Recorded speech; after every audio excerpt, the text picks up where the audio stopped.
So y'all really was gonna blur that out right there, huh? Not letting us see what y'all using to record those vocals. Y'all slipped up, man. Y'all slipped up.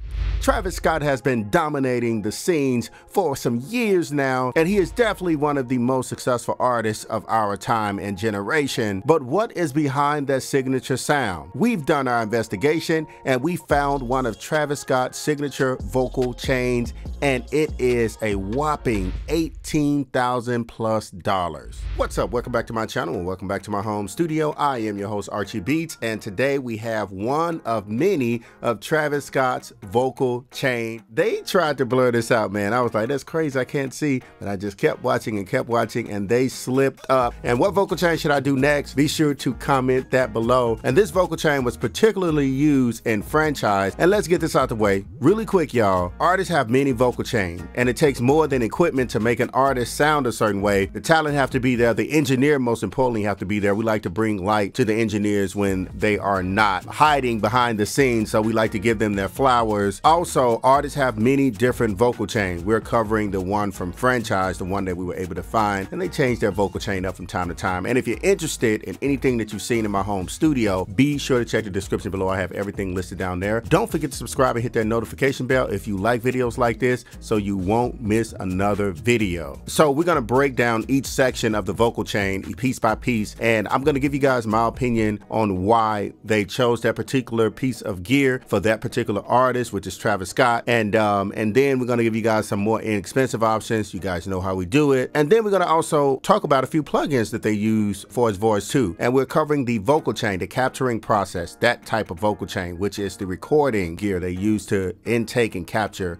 the sound. So the first part of this vocal chain is the microphone, which is the Sony C800G. They even tried to blur out the Sony C800G, which is a vacuum tube microphone, really expensive, $10,000. It's great because it's a tube microphone, but at the same time, it has a lot of clarity. It doesn't sound like the typical tube microphone. It sounds really transparent, but at the same time, it definitely have that tube warm mid kind of sound to it, but it's a great sounding microphone, captures the top end and the details of the vocals. Now, one of which I just did a review on, if I posted a video already, it's going to be right here, but I just actually reviewed the Sony C80. This microphone is $500 compared to the big brother, and the diaphragm, they use some of the same parts to make the diaphragm of the $10,000 microphone to make this microphone. So this is the baby brother to that microphone, and it sounds really great. Listen to how warm and big this microphone sounds. Although the capsule looks really small, it packs a punch, trust me, and it's only $500. And the Axino as well from Analog Audio is definitely one USB microphone that emulates many microphones. So you can check that one out, high-end and vintage microphones. So definitely check that out as well. Moving right along, take a good look at this right here, this stop right here, this screenshot right here.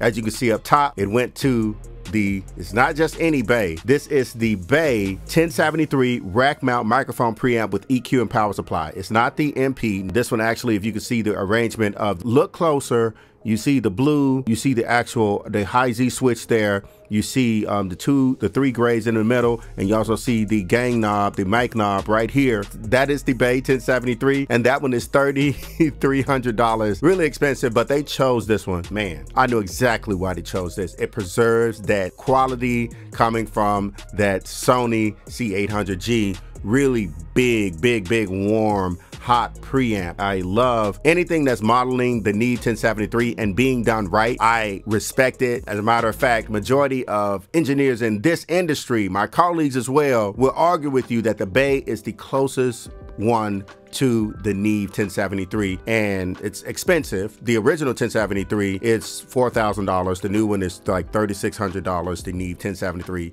without any extra stuff to it. And this one is $3,300. So if you want to fork out that much money, hey, go ahead. I have everything listed down there below. If you guys want to purchase it, it does help this channel out, especially something like that. Universal Audio makes a really good 1073, and it sounds fantastic. The good thing is it's always around $100, $149. $4,000, which is really cool. The next piece of the vocal chain, if you can look as well, is the big boy, is the TubeTech CL1B. Very expensive compressor. So from the microphone to the preamp to the compressor, a traditional vocal chain here. And it looked like those guys was on the run because they got it in a rack case. And that CL1B is around $4,000, $3,900. They jump up to $44,000 every now and then. It is a optical compressor.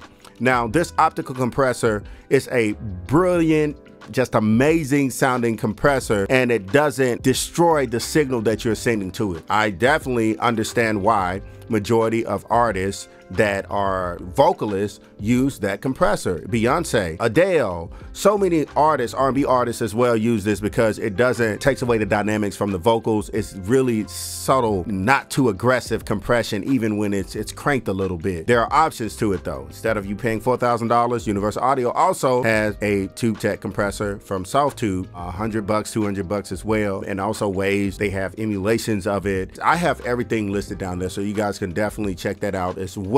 I totally understand why they use this vocal chain. Travis Scott is a very melodic rapper. Basically, he carries a melody. It's very experimental as well. So when you're doing experimental stuff like that, you definitely want to keep those dynamics in there, and you definitely want to get a really big and clear and concise sound. So I hope that makes sense to you guys. Now, so some of the plugins that they use is Auto-Tune. Auto-Tune, we all know. Auto-Tune is a safe play when it comes to tune, robotic, really instrumental. As a matter of fact, one of my first certification over 10 years ago was with Auto-Tune because I really just wanted to learn it, and I got my certification in it. And it was one of the smartest things I could have done because Auto-Tune can get really complex. You can go in there and correct so many different things from breaths, but we're gonna have a whole review on Auto-Tune as well. And then they also use Pro Q. And I'm also gonna list other plugins that they use in the description below, so you guys be sure to check that out. Well, I really do hope that this video helped you guys out. Remember, you don't need expensive gear to create great music, but it's always cool to have some professional tools that you don't have to worry about crapping out on you. So